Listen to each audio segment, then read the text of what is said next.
Compact sedans are big business for their manufacturers, and not without reason. These cars offer you the practicality of a hatchback, the posh image of a mid-size sedan, and come with big boots which are as good as some sedans as well. And all this comes at a rather competitive price.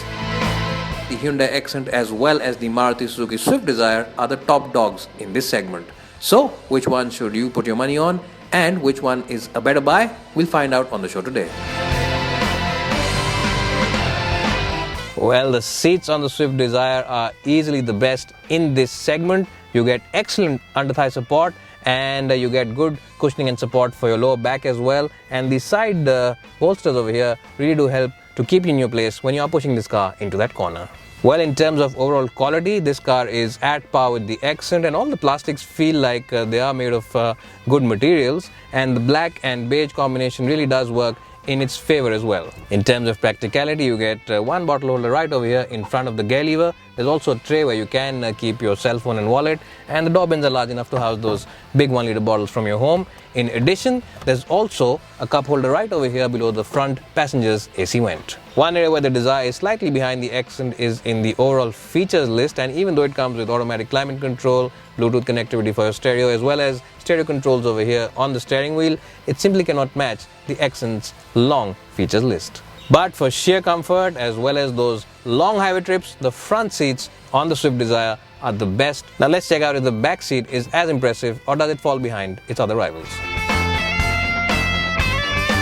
Well, here I am in the front seats of the Hyundai Xcent, and this car has the edge when it comes to features as well as equipment. You of course get the obligatory Bluetooth as well as the start-stop button, but you also get very useful features like a cool glove box over here where you can keep your beverages on that long journey and keep them cold.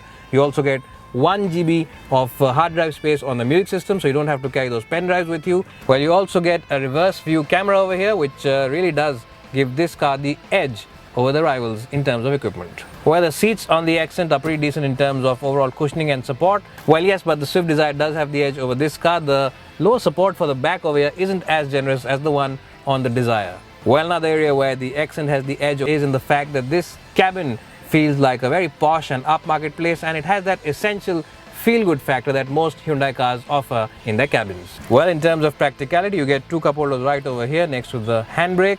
You also get a big bottle holder in the door bins, and there's also a tray up ahead in front of the gear lever where you can keep your cell phone, and if it's an old phone like mine, you can of course hide it away and pull this tray over here to hide it from the other occupants of the car.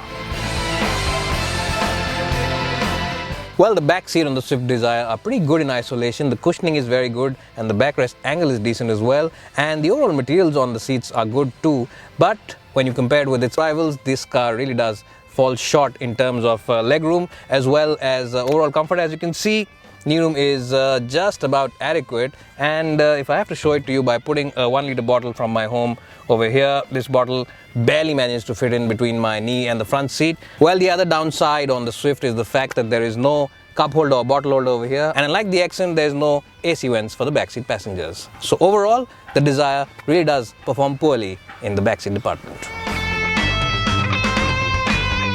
Well, here I am now in the back seat of the Hyundai Xcent, and as you can see, I've got decent knee room and headroom is pretty generous as well. Well, and if you do the bottle test for space over here, then I have place to put in one bottle between my knees and the front seat, and maybe another inch or two of leg room. So that means that it is pretty good and better than the Dzire. Well, one area where the Xcent has the advantage is the fact that this car gets rare AC vents, and even though the throw of air isn't very strong, they do add to the sense of luxury as well as overall comfort inside the cabin. Well, in terms of practicality, you get this armrest which also has two cup holders over here, and the door bins are large enough to house those big bottles from your home.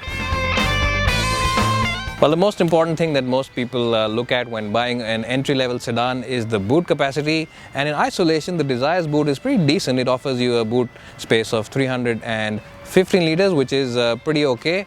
It's a pretty well-shaped boot. It's a very square boot and there's minimal suspension intrusion, but yes, when you compare it with its other rivals, it does fall behind.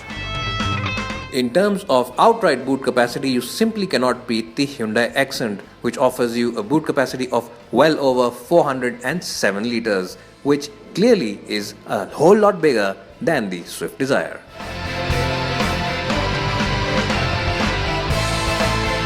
Well, the Dzire is, remember, based on the Swift platform, and what that means is that just like the Swift, which is a very keen driver's car, there is some fun to be had in the Dzire if you are a keen driver.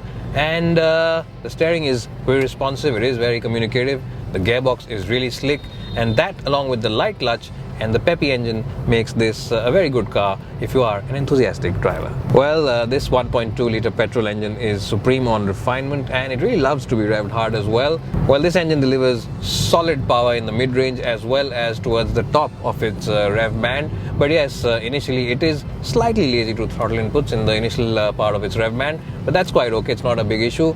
The other plus point, of course, is the ride quality on the Swift Dzire. Well, as I've always said, Maruti Suzuki engineers are the best when it comes to suspension tuning, and the Dzire is no different. And the Dzire suspension is a nice mix of a comfortable ride as well as sporty handling. So if you are driving this car in the city, it does manage to soften out those bumps and bad patchwork roads with ease, and when you're on the highway it does remain relatively stable as well.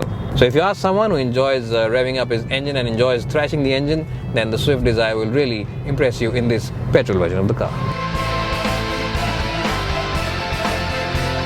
Well, the first thing that will impress you about the Xcent is the fact that the engine refinement is really phenomenal, and in fact it feels like it is more refined and more quiet inside this cabin than the Dzire, but it is of course marginally more refined, but yes, it does feel like it is a quieter place to be in. Well, but that said, this car isn't really the car to go in for if you are someone who enjoys pushing his car into corners, and that's largely because the steering wheel is overtly light and there is a lot of body roll when you push it into a corner. So not really a great car for keener drivers out there. But what that means is that this super light steering wheel makes driving in the city a breeze because it is so light, you don't really have to put in too much effort, and putting this car into that tight parking space is really a very easy affair. What also adds to the city friendly nature of this car is the fact that the gearbox is a very crisp and light unit and doesn't really need a heavy hand to shift. Well, the Xcent's motor, even though it is very refined, does not feel as rev happy as from its Japanese rivals, but that said, it does do 0 to 100 in 5.6 seconds. Well, no, actually it doesn't. I'm just joking with you. I was trying to figure out if you are paying attention. It does take much longer, but it does feel as quick as its main rivals. Well, another area where the Xcent really impresses is in the ride quality. And in the city, when you are driving this car over those badly patchwork roads, very few of those bumps and jerks can be felt inside the cabin. The suspension really does soak in those bumps at slow city speeds. Well, not only does the Xcent soak in the bumps in the city pretty well, even on the highway it is a pretty stable car. Well, unlike most other Hyundais which tend to get light when you are on the highway, this one feels stable. Well, this car really is a very city-focused car and has the edge over the Dzire when it comes to city manners, and its light steering wheel, light gearbox as well as that smooth and light clutch really makes it the friendliest car to drive around those tight parking spaces in the city. If you are looking at a car which offers you a completely hassle-free and no-nonsense ownership experience, then the Swift Dzire is the car to go for. Maruti really is second to none when it comes to servicing backup. The Dzire also has an accomplished ride and comes with a decent list of features. And that brings me to the Hyundai Xcent. This car really does have it all. It offers you the best features list, a good cabin, as well as the biggest boot.